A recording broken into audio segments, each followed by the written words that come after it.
ఎవరు ఎన్ని చెప్పినా, ఎన్నిసార్లు చెప్పినా, ఎలా చెప్పినా, ఎంత అవగాహన కల్పిస్తున్నా కొంతమంది వాహనదారులు నిత్యం ట్రాఫిక్ ఉల్లంఘనలకు పాల్పడుతూనే ఉంటారని అంటారు. పైగా ట్రాఫిక్ ఉల్లంఘనలకు పాల్పడటాన్ని పలువురు గొప్ప విషయంగా చెప్పుకొని వారి అజ్ఞానాన్ని, అమాయకత్వాన్ని బయటపెట్టుకుంటున్నారని చెబుతూ ఉంటారు. ప్రధానంగా హెల్మెట్ లేకుండా డ్రైవ్ చేయడం, రాంగ్ రూట్‌లో వెళ్ళడం, triple riding, over speed, signal జంపింగ్‌లకు పాల్పడుతూ ఉంటారు. దీనివల్ల వారే కాకుండా ఇతరులను ఇబ్బందికి గురిచేస్తూ ప్రమాదాలకు కారణమవుతూ ఉంటారు.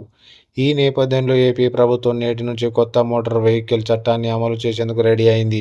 అవును, ట్రాఫిక్ రూల్స్‌పై అధికారులు ఎంత అవగాహన కల్పిస్తున్నప్పటికీ కొంతమంది వాహనదారులు ఉల్లంఘనలకు పాల్పడుతూనే ఉన్న సంగతి తెలిసిందే. ఈ నేపథ్యంలో రోడ్డు ప్రమాదాల నివారణకు ట్రాఫిక్ డిపార్ట్మెంట్ అధికారులు కఠినమైన నిబంధనలను తీసుకొస్తున్నారు. ఇందులో భాగంగా కొత్త మోటార్ వెహికల్ చట్టాన్ని అమలు చేయనున్నారు.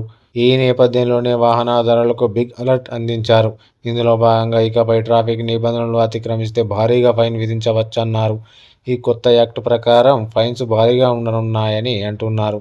ఈ క్రమంలో హెల్మెట్ లేకుండా బైక్ నడిపినా, సీటు బెల్ట్ లేకుండా కారు నడిపినా రూ. 1000 ఫైన్ విధించనున్నారు.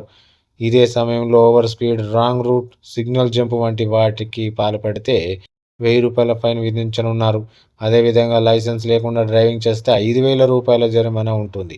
ఇక ప్రధానంగా డ్రంక్ అండ్ డ్రైవ్ చేసినట్లు తేలితే 10,000 ఫైన్‌తో విధించడంతో పాటు లైసెన్స్ కూడా రద్దు చేస్తామని అధికారులు తెలిపారు.